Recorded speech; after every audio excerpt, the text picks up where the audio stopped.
धीरे धीरे रे मना, धीरे ही सब कुछ होए, माली सींचे सौ घड़ा, ऋतु आए फल हुए। दोस्तों, कबीरदास जी का यह प्रसिद्ध दोहा ये कहना चाहता है कि इंसान को अपने मन में हमेशा धैर्य रखना चाहिए, क्योंकि सब कुछ धीरे धीरे ही होता है। अगर कोई माली एक ही दिन में किसी पौधे को 100 घड़े पानी से भी सींच दे, तब भी फल तो मौसम आने पर ही लगेंगे। इसीलिए जीवन में बड़ी सफलताओं का स्वाद चखने के लिए इंसान के भीतर धैर्य का होना बेहद आवश्यक है। चाहे जॉब में करियर बनाना हो, बिजनेस सेट करना हो या फिर अपने सपनों को पूरा करना हो, सब्र सफलता के सफर में मील के पत्थर का काम करता है। आज की इस भागदौड़ भरी दुनिया में जहां हम 2 मिनट में बन जाने वाली मैगी की तरह सब कुछ जल्दी से हासिल कर लेना चाहते हैं, जिसके चलते सब्र और धैर्य जैसे कॉन्सेप्ट कहीं पीछे छूटते जा रहे हैं। आज की इस वीडियो में हम धैर्य और बड़ी सफलताओं को हासिल करने में धैर्य यानी पेशेंस कितनी महत्वपूर्ण भूमिका निभाता है, इस बारे में विस्तार से जानेंगे एक कहानी के माध्यम से। एक बार एक व्यक्ति एक महात्मा जी के पास जाता है और उनसे कहता है, मुनिवर, मेरे साथ एक बहुत बड़ी समस्या है कि मैं किसी एक लक्ष्य पर लंबे समय तक टिक ही नहीं पाता हूँ। मैं अक्सर उत्साह में आकर अपने लिए कोई एक लक्ष्य निर्धारित कर लेता हूँ और कुछ समय तक उस पर काम भी करता हूँ, लेकिन कुछ समय पश्चात जब मुझे मनचाहे परिणाम नहीं मिलते तो मेरा मन उस काम से उबने लगता है, भटकने लगता है। फिर मैं उस काम को छोड़कर किसी दूसरे काम को अपना लक्ष्य बना लेता हूँ और फिर उस लक्ष्य के साथ भी यही होता है। जब मुझे उसमें भी अपने मनचाहे परिणाम नहीं मिलते तो मैं उसे भी छोड़ देता हूँ और किसी तीसरे काम को अपना लक्ष्य बना लेता हूँ, और सालों से मेरे साथ यही होता आ रहा है। मुझे ये भी पता है कि अपने बार बार लक्ष्य बदलने की आदत की वजह से ही मैं आज तक किसी भी काम में सफल नहीं हो पाया हूँ। लेकिन मैं क्या करूँ, बहुत प्रयास करने के बाद भी मैं अपनी इस आदत को छोड़ नहीं पा रहा हूँ। मुनिवर, मैं आपके पास बड़ी उम्मीद लेकर आया हूँ। कृपया मुझे कोई ऐसा तरीका बताएं जिससे मैं अपनी इस आदत को छोड़कर एक लक्ष्य पर तब तक टिका रह सकूं जब तक मैं उस लक्ष्य को हासिल न कर लूं। महात्मा जी ने उस व्यक्ति की बात पूरे ध्यान से सुनी और फिर कहना शुरू किया, सब्र का फल मीठा होता है।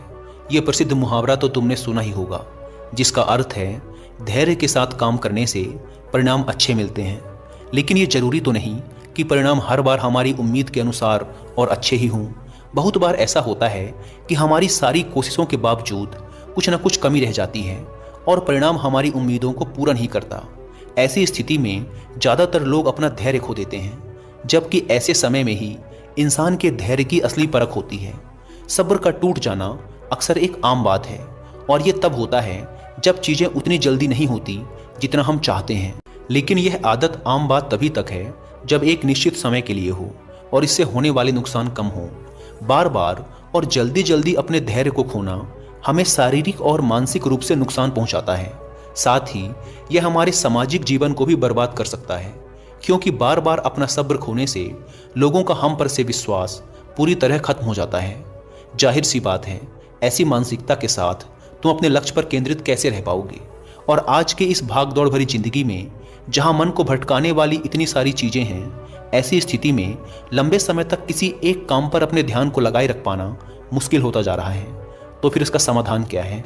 इसका समाधान है मन को शांत रखने का प्रयास और जागरूकता का अभ्यास करना। जागरूकता यानी मन को वर्तमान में स्थिर और केंद्रित रखना। वर्तमान में जो कुछ भी हो रहा है उसमें डूब जाना, खो जाना, लीन हो जाना ही जागरूकता है, ध्यान है। इसमें अतीत या भविष्य से ध्यान हटाकर पूरी तरह वर्तमान में रहना होता है, और तुम जो कुछ भी कर रहे हो उसे पूरी तरह से महसूस करना है। यह एक ऐसा अभ्यास है जिसे नियमित रूप से करने से तुम इसे जिंदगी के हर पहलू में लागू कर सकते हो। जागरूकता और ध्यान का अभ्यास करने के कई गजब के शारीरिक और मानसिक फायदे होते हैं। जैसे इसके नियमित अभ्यास से अच्छी नींद आती है, तनाव कम होता है, इंसान पूरे दिन हल्का और खुश महसूस करता है, साथ ही मन शांत रहता है और एकाग्रता भी बढ़ती है, जिससे लोग अपने काम पर अच्छे से ध्यान दे पाते हैं। ध्यान और जागरूकता का महत्व और इसके फायदों के बारे में जानने के बाद अब अगला प्रश्न उठता है कि जागरूकता का अभ्यास कैसे करना है और कौन सी जरूरी बातों का ध्यान रखना है। तो सबसे पहले तुम्हें एक मजबूत इरादा बनाना चाहिए, और इसके फायदों को ध्यान में रखते हुए तुम्हें यह अच्छे से पता होना चाहिए कि तुम जागरूकता या ध्यान का अभ्यास क्यों करना चाहते हो। जब इसके पीछे कोई मजबूत कारण होगा तभी तुम इस अभ्यास को लंबे समय तक कर पाओगे। जैसे किसी के लिए ये कारण अपना तनाव कम करना हो सकता है, तो कुछ लोगों के लिए अच्छी नींद आना। तो सबसे पहले तुम्हें यह तय करना है कि ध्यान या जागरूकता के अभ्यास के पीछे का तुम्हारा अपना कारण क्या है। अब जब तुमने तय कर लिया कि तुम्हें अभ्यास क्यों करना है, तो सबसे पहले तुम्हें अपने अतीत और भविष्य के फालतू विचारों को बाहर का रास्ता दिखाना है। तुम्हें यह पता होना चाहिए कि तुम्हारी ऊर्जा अतीत के लिए पश्चाताप या भविष्य की चिंता करने के लिए नहीं है, बल्कि अपने वर्तमान पर ध्यान देकर अपने जीवन को एक नई दिशा देने के लिए है। तुम्हें अपने आज के लक्ष्यों पर ध्यान देकर अपने भविष्य की बागडोर अपने हाथों में लेनी है। अब यहाँ जागरूकता के अभ्यास में दूसरी बात आती है ध्यान देने की, यानी खुद को एकाग्रचित करने की। और इसके कई तरीके हैं। पहला, तुम किसी शांत जगह पर आरामदायक स्थिति में बैठ जाओ और अपनी आती जाती सांसों पर ध्यान दो कि कैसे सांस तुम्हारी नाक से तुम्हारे शरीर के अंदर जा रही है और फिर कैसे बाहर निकल रही है। सारा ध्यान सिर्फ इसी पर लगाना है। दूसरा तरीका है कि तुम शांति से बैठकर अपने मन में चलने वाले विचारों पर ध्यान दे सकते हो। तुम्हें मन में चल रहे विचारों को सिर्फ देखना है, किसी भी विचार को पकड़ना नहीं है। विचार आएंगे और गायब हो जाएंगे, तुम्हें बस देखना है। सड़क के किनारे बैठे उस आदमी की तरह जो वहां से आते जाते राहगीरों को देख रहा है लेकिन किसी को रोक नहीं रहा। या कुछ लोग अपने भगवान या मंत्रों का जाप भी करते हैं। जिसका जहां मन लगे या जिसके लिए जो तरीका काम करे, सभी सही हैं। पर यहाँ सबसे महत्वपूर्ण बात है ध्यान देने की, एकाग्रचित रहने की, फिर चाहे वो किसी भी तरीके से हो। इसी तरह जागरूकता का अभ्यास करने का एक और जबरदस्त तरीका है, और वो है अभी वर्तमान में तुम्हारे आसपास जो कुछ भी हो रहा है उस पर ध्यान देना। जैसे किसी चीज की आवाज, सुगंध, हवा, या फिर तुम कहीं चल रहे हो तो उसके आसपास की हर एक चीज पर बारीकी से ध्यान दो। ऐसे ही अगर कुछ खा रहे हो तो उसका स्वाद, आकार, रंग, सुगंध, हर एक चीज को देखते और महसूस करते हुए उसे खाना। इस तरह अपनी सारी इंद्रियों की मदद से जागरूकता का अभ्यास बड़े ही शानदार तरीके से किया जा सकता है। इसमें अलग से किसी शांत जगह जाने की जरूरत नहीं, बल्कि जो कुछ भी तुम कर रहे हो बस उसे महसूस करना है। अपनी जिंदगी में हर इंसान कभी ना कभी ऐसी स्थिति में जरूर पहुंचता है जहां उसे लगता है कि वह अटक चुका है, उसे आगे कोई रास्ता नजर नहीं आता, उसकी सफलता रुक सी जाती है। असल में हम कितनी ही सटीक योजना क्यों न बना लें, कुछ बाहरी परिस्थितियां हमारे हाथ में नहीं होती, या फिर कभी हम अपनी क्षमताओं का सही अनुमान नहीं लगा पाते और ऐसे लक्ष्य तय कर लेते हैं जो उस समय हमारे लिए हासिल कर पाना लगभग असंभव होता है। तो ऐसी स्थिति में सब कुछ छोड़ देने का मन करता है। इसी वजह से ज़्यादातर लोग लक्ष्य तो निर्धारित कर लेते हैं लेकिन अपनी योजना पर लंबे समय तक काम नहीं कर पाते और हार मानकर अपना लक्ष्य बदल देते हैं या फिर योजना। जबकि बहुत बार ऐसे पलों में बस एक धक्के की जरूरत पड़ती है जो हमें फिर से उत्साहित कर सके। जब किसी काम में हमारी प्रगति हमारी उम्मीद से कम होती है या फिर नहीं होती, तब हम सबसे पहले उस काम को ही छोड़ देना चाहते हैं। ये स्वाभाविक है क्योंकि यही सबसे आसान काम लगता है उस समय। लेकिन यही बात सबसे खतरनाक भी है, क्योंकि अगर बार बार हार मान लेने की आदत पड़ गई तो फिर किसी भी काम में सफल होना तुम्हारे लिए बहुत मुश्किल हो जाएगा। ऐसी स्थिति में तुम्हें अपनी मानसिकता बदलने की जरूरत है। सबसे पहले जो हो रहा है उसका सही मूल्यांकन करना, गलतियों का पता लगाना और फिर उसके हिसाब से योजनाओं को नए तरीके से बनाने की जरूरत होती है। भविष्य की चिंता छोड़कर वर्तमान के काम पर अपना ध्यान लगाना और मन लगाकर अपने काम को पूरी जागरूकता के साथ करना तुम्हें फिर से अंदर से उत्साह से भर देगा। तुम्हें इस बात को हमेशा याद रखना है कि मुश्किलें और असफलताएं भी जिंदगी का एक हिस्सा हैं। ये हमें कुछ नया सिखाते हैं और हमारे व्यक्तित्व निर्माण में महत्वपूर्ण भूमिका निभाते हैं। अपनी मानसिकता को एक नई सोच देकर तुम सफलता के बीच में आने वाली छोटी छोटी असफलताओं को एक मौके के रूप में देख सकते हो। तुम्हें अपने अंदर एक सकारात्मक मानसिकता विकसित करनी चाहिए जो भविष्य में आने वाली चुनौतियों के लिए तुम्हें मानसिक रूप से तैयार रखेगा। तुम अपने सोचने का नजरिया बदलकर अपनी परिस्थितियां बदल सकते हो। हमेशा ऐसे लक्ष्य तय करो जो हासिल किए जा सकते हों। अक्सर असफलता या आगे न बढ़ पाने का एक बड़ा कारण यह भी होता है कि व्यक्ति खुद से ऐसी ऐसी उम्मीदें पाल लेता है जिसे पूरा कर पाना बहुत ही मुश्किल होता है और फिर वह जल्दी ही निराश और उदास हो जाता है। अगर तुमने समाज या घर वालों के दबाव में आकर कोई ऐसा लक्ष्य तय कर लिया जो ना तो वास्तविक है और ना ही पाने योग्य है, तो फिर तुम उसे पाने के लिए चाहे कितनी ही अच्छी योजना बना लो, सफलता मिलने की संभावना बहुत ही कम होगी। हम अपने आसपास देखते हैं कि लोग सालों साल अवास्तविक लक्ष्य बनाकर उसके पीछे बर्बाद कर देते हैं और आखिरकार एक दिन थक कर हार मान लेते हैं। जबकि अगर सही योजना और कड़ी मेहनत के बाद भी तुम्हें उचित परिणाम नहीं मिल रहे हैं तो फिर तुम्हें अपने लक्ष्य में कुछ बदलाव करने की जरूरत है। और ऐसा करने से तुम किसी से कमतर नहीं हो जाते। हम सब अलग हैं, हमारे अंदर अलग अलग विशेषताएं हैं, हमारी सोच अलग है, हमारी परिस्थितियां अलग थी, हमारे सपने अलग हैं। इसीलिए किसी की देखा देखी, किसी की नकल ना करके, किसी के दबाव में ना आकर तुम अपने लिए वो लक्ष्य बनाओ जो तुम्हारे लिए सबसे सही हो। तभी तुम अपना सर्वश्रेष्ठ प्रदर्शन कर सकते हो और इसमें सफल होने की सबसे ज़्यादा संभावना भी है।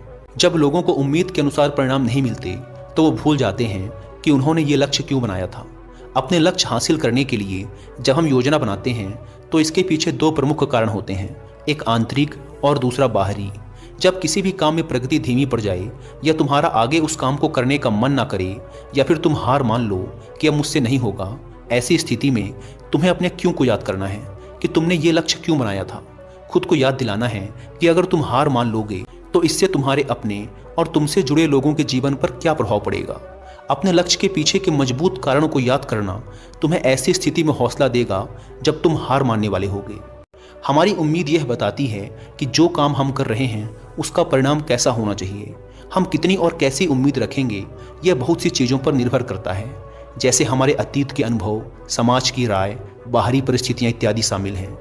तुमने भी अनुभव किया होगा कि जब तुम्हारे परिवार, समाज या आसपास के लोग अच्छा कर रहे होते हैं तो तुम्हारे ऊपर भी उनसे अच्छा करने का तनाव बढ़ने लगता है। लेकिन ऐसी स्थिति में तुम्हें किसी की देखा देखी या दबाव में आकर कोई काम नहीं करना चाहिए, बल्कि अपनी काबिलियत, समय, परिस्थिति, जानकारी के अनुसार ही अपना लक्ष्य तय करके उस पर काम करना चाहिए। वैसे भी इस दुनिया में सबके सारे सपने कहाँ पूरे होते हैं, लेकिन उम्मीद पूरी ना होने की स्थिति में कुछ लोग टूट जाते हैं और हार मान लेते हैं, जबकि वहीं दूसरी तरफ कुछ लोग नए सिरे से, नए जोश के साथ उस काम को पूरा करने में जुट जाते हैं। कभी सोचा है ऐसा क्यों होता है कि एक ही परिस्थिति में लोग इतनी अलग अलग प्रतिक्रिया क्यों देते हैं? क्योंकि हम सब एक दूसरे से अलग हैं, हमारी सोच और क्षमताएं अलग अलग हैं। वैसे उम्मीद या अपेक्षाएं रखना गलत नहीं है, क्योंकि ये हमें अंदर से उत्साहित और जोशीला बनाए रखती हैं। लेकिन जरूरत से अधिक उम्मीद और अपेक्षाएं रखना चिंता और तनाव का कारण बन सकती हैं। इसीलिए हमारी अपेक्षाएं हमेशा वास्तविक होनी चाहिए, क्योंकि निराशा का सबसे बड़ा कारण होता है अवास्तविक लक्ष्य बना लेना। तुम्हें अपने लक्ष्य तय करने से पहले अपनी योग्यता, जानकारी, पसंद, परिस्थितियां, समय और उपलब्ध संसाधन पर ध्यान देना चाहिए और उसी के अनुसार अपना लक्ष्य बनाना चाहिए, ताकि तुम अपनी क्षमताओं और जानकारियों का सही उपयोग करके अपना सर्वश्रेष्ठ प्रदर्शन कर सको, ना कि किसी की देखा देखी या प्रभाव में आकर खुद को ऐसे काम में झोंक दो जिसके लिए तुम्हें बाद में पछताना पड़े। श्रीमद् भगवत गीता में कहा गया है कि कर्म करो, फल की चिंता मत करो, यानी कि सिर्फ परिणाम की लालच में काम ना करें, बल्कि उसके सफर का भी आनंद उठाएं। परिणाम मिलने में समय लगता है और बहुत बार वो हमारी उम्मीदों से मेल नहीं खाता, लेकिन जब हम उस काम की प्रक्रिया में खुशी महसूस करना शुरू कर देते हैं तब हम अपना सर्वश्रेष्ठ कर रहे होते हैं। फिर वह काम हमारे लिए काम नहीं बल्कि आनंद का स्रोत बन जाता है। सफलता की राह पर अक्सर उतार चढ़ाव आते ही रहते हैं, बहुत सी मुश्किलों और चुनौतियों का सामना करना पड़ता है। इसी तरह बहुत बार परिणाम तुम्हारी सोच के बिल्कुल विपरीत होगा, लेकिन अगर तुम्हें उस काम को करने में ही आनंद आ रहा है तो तुम उदास और हताश होने से बच जाओगे। कहते हैं कि जिंदगी का क्या भरोसा कब किस मोड़ पे ले आए। जीवन पूरी तरह से अनिश्चित है और हमेशा हमारी योजना के अनुसार चीज़ें नहीं हो सकती, क्योंकि इसमें बाहरी परिस्थितियां भी अपना असर डालती हैं जिन पर हमारा कोई वश नहीं चलता। इसीलिए जरूरी है कि हमारी उम्मीदों में थोड़ा लचीलापन हो। हमें किसी भी तरह के अनचाहे परिणाम के लिए हमेशा मानसिक रूप से तैयार रहना चाहिए। इससे अचानक परिस्थितियां बदलने पर व्यक्ति को सदमा नहीं लगता और वो सकारात्मक सोच के साथ आगे आने वाली चुनौतियों का डटकर सामना कर सकता है। धैर्य टूटने और निराशा में डूबने का अगला सबसे बड़ा कारण है दूसरों से अपनी तुलना करना। क्या चीते की रफ्तार की तुलना हाथी की चाल से करके इन दोनों में से किसी एक को दूसरे से कम समझना सही है? क्या शेर और मगरमच्छ की तुलना की जा सकती है? ये दोनों ही अपने क्षेत्र के धुरंधर हैं। ऐसे ही हम सब भी एक दूसरे से अलग हैं, हमारा व्यक्तित्व अलग है। इसीलिए तुलना किसी भी प्रकार से फायदेमंद नहीं होती। हर किसी का अतीत अलग था, परिस्थितियां अलग थी, परवरिश अलग थी। दूसरों से बेवजह की तुलना करना हमें तनाव में डाल सकता है, जो हमारे काम और स्वास्थ्य दोनों के लिए सही नहीं है। इसीलिए दूसरों से अपनी तुलना करने की बजाय अपने काम पर ध्यान लगाओ। लक्ष्य हासिल करने की दिशा में मनचाहे परिणाम ना मिलने पर कभी खुद को दोष मत दो। खुद के प्रति ज़्यादा कठोर होना भी सही नहीं है, क्योंकि लगातार खुद को दोष देते रहने से हालात तो बदलेंगे नहीं, बल्कि तुम्हारा आत्मविश्वास और आत्मसम्मान बुरी तरह से प्रभावित होगा, जिसका परिणाम ये होगा कि तुम फिर नए तरीके से शुरुआत करने में खुद को बेबस महसूस करोगे। कहते हैं जैसा इंसान सोचता है एक दिन वैसा ही बन जाता है। इसीलिए ये जरूरी है कि हम इस बात को लेकर जागरूक रहें कि हमारे मन में किस तरह के ख्याल ज़्यादा आते हैं। खास तौर पर सोने से ठीक पहले और सुबह उठने के ठीक बाद आने वाले विचार हमारी ज़िंदगी बदल देने वाले होते हैं, क्योंकि रात में सोने से पहले हम जो सोचते हैं हमारा अवचेतन मन पूरी रात उस पर काम करता है। कबीर दास जी ने एक बार कहा था कि निंदक नीरे राखिए आंगन कुटी छबाए, बिन पानी साबुन बिना निर्मल करे सुभाए। यानी हमें अपने आसपास ऐसे लोग जरूर रखने चाहिए जो बिना किसी डर, संकोच और लाग लपेट के पूरी ईमानदारी से हमें हमारी गलतियों और कमजोरियों के बारे में बता सकें। लेकिन इसमें ध्यान देने वाली बात यह है कि वो हमारे शुभ चिंतक होने चाहिए, हमें सही से समझने चाहिए, क्योंकि सिर्फ तारीफ करके अपना काम निकलवाने वाले लोग हमें गलत रास्ता दिखा सकते हैं। वहीं सिर्फ कमियां ढूंढने वाले लोग हमें निरुत्साहित कर सकते हैं। हमें सही लोगों की पहचान करनी आनी चाहिए। जिस तरह से तुम अपनी तारीफ को खुले दिल से स्वीकार करते हो, उसी तरह अपनी आलोचनाओं को भी स्वीकार करना सीखना होगा। तभी तुम खुद को बेहतर बना पाओगे और अपने लक्ष्य को हासिल कर पाओगे। जीवन में मुश्किलें या चुनौतियां आने पर सबसे पहले वही लोग अपना धैर्य खोते हैं जिनका मन अशांत और बेचैन होता है, यानी जिनके मन और शरीर के बीच का तालमेल ठीक नहीं होता। तो अगर लोग अपने मन और शरीर के बीच ठीक से तालमेल बैठाना सीख लें, यानी खुद को शांत रखना सीख लें, तो वो ज़्यादा धैर्य और आत्मविश्वास के साथ आने वाली चुनौतियों का सामना कर सकते हैं। तो अब प्रश्न उठता है कि शरीर और मन के बीच संतुलन कैसे बनाया जाए। तो ऐसा करने के बहुत से तरीके हैं, जैसे हर सुबह ध्यान का अभ्यास करना, गहरी सांसें लेना, जागरूकता का अभ्यास करना, प्रकृति के साथ जुड़ना, योग और प्राणायाम जैसे अभ्यासों को अपने जीवन का हिस्सा बनाना इत्यादि। एक और चीज जो व्यक्ति को ज़्यादा धैर्यवान और खुशहाल बनाती है वो है आभार व्यक्त करना। जब इंसान का पूरा ध्यान उस चीज पर होता है जो उसके पास नहीं है, तो यह बात उसके अंदर बेचैनी पैदा करती है। फिर वह इस बेचैनी में आकर अपना धैर्य खो देता है और ऐसे निर्णय लेने लगता है जो उसे असफलता की ओर ले जाते हैं। फिर यह असफलता उसे और बेचैन कर देती है और फिर इस तरीके से यह एक चक्र बन जाता है जिस पर व्यक्ति उलझकर रह जाता है। आभार व्यक्त करना एक ऐसा अभ्यास है जिसमें हम जानबूझकर जिंदगी में होने वाली अच्छी चीज़ों पर ध्यान देते हैं और उसके लिए खुशी महसूस करते हैं। हमें हर दिन थोड़ा समय निकालकर हर उस छोटी से छोटी चीज़ के लिए भी आभार प्रकट करना चाहिए जिसने हमारे जीवन को खुशहाल, समृद्ध और आसान बनाया है। धन्यवाद अदा करने का यह अभ्यास हमारी मानसिकता को बदलकर हमारे अंदर धैर्य विकसित करने में एक महत्वपूर्ण भूमिका निभाता है। अगली चीज जो इंसान के अंदर धैर्य विकसित करती है वो है अपने समय का सही उपयोग करना। तुमने देखा होगा कि कुछ लोग अक्सर समय की कमी का रोना रोते रहते हैं, जबकि यह सबके पास एक बराबर है। दिन के 24 घंटे और हफ्ते के 7 दिन। इसी समय का सही उपयोग करके कुछ लोग बहुत बड़ी सफलता हासिल कर लेते हैं, तो कुछ लोग ठीक से अपने दिन का काम भी खत्म नहीं कर पाते। इन दोनों ही प्रकार के लोगों में सिर्फ एक ही फर्क है और वो है अपने समय का सही उपयोग करना। समय का सही उपयोग करने की दिशा में पहला कदम है अपनी प्राथमिकताएं तय करना, यानी उन कामों को निश्चित करना जो हमारे लिए सबसे ज़्यादा जरूरी हैं। फिर उन्हें पूरा करने की योजना बनाकर एक समय सीमा तय करना। काम पूरा करने की समय सीमा निश्चित करना जरूरी है, क्योंकि यही हमें अनुशासित रखती है, वरना टाल मटोल करना तो इंसानी स्वभाव है। अपने दूर के बड़े लक्ष्यों को तय करने के बाद उनको पूरा करने की योजना को दिन, हफ्ते और महीनों में बांटना भी जरूरी है, क्योंकि यह हमारे काम को बहुत आसान बना देता है। जब इंसान के पास अपने काम को पूरा करने की एक अच्छी योजना होती है, तो फिर फालतू के कामों में अपना समय बर्बाद करना भी कम हो जाता है और हम अनुशासित बने रहते हैं। कभी कभी ऐसा होता है कि हमने लक्ष्य भी बना लिया, योजना भी बना ली, दिन, हफ्ते और महीनों में उसे तोड़ भी लिया, लेकिन कभी कोई मेहमान आ गया या फिर किसी दोस्त ने कभी कहीं जाने की बात कर दी, तो हमारी सारी योजना ही खराब हो जाती है। लेकिन अगर ज़्यादा ज़रूरी नहीं है तो फिर ऐसी स्थिति में हमें ना कहना भी आना चाहिए, क्योंकि हर समय हर किसी के लिए उपस्थित रहना हमें हमारे लक्ष्य से भटका देता है। लेकिन ज़्यादातर लोगों के लिए ना कह पाना बहुत मुश्किल होता है। कुछ लोग तरह तरह के बहाने बनाते हैं, तो कुछ लोग नज़रअंदाज करके बचने की कोशिश करते हैं, लेकिन यह एक सही तरीका नहीं है। हमें अपने काम और स्थिति के बारे में बताते हुए उन्हें मना करने का उचित कारण देना चाहिए। अगर वो लोग सच में हमारे शुभचिंतक या हमें समझने वाले होंगे तो वो हमारे साथ बहस या जबरदस्ती नहीं करेंगे। इस दुनिया में जितनी भी बड़ी हस्तियां हुई हैं, सभी में एक बात समान है कि उन्होंने समय और धैर्य का महत्व समय रहते समझ लिया था। जब हमें कोई दूरगामी लक्ष्य हासिल करने होते हैं तो उसकी सफलता के लिए धैर्य का होना बेहद आवश्यक है। ये बात उन सब ने जान ली थी। कुछ लोग धैर्य और सब्र को गलत तरीके से समझते हैं। उन्हें लगता है कि हाथ पर हाथ रखकर इंतजार करना ही धैर्य है, जबकि धैर्य एक सतत चलने वाला कर्म है। धैर्य के साथ लगातार परिश्रम करना भी जरूरी है, तभी हम अपना लक्ष्य हासिल कर सकते हैं।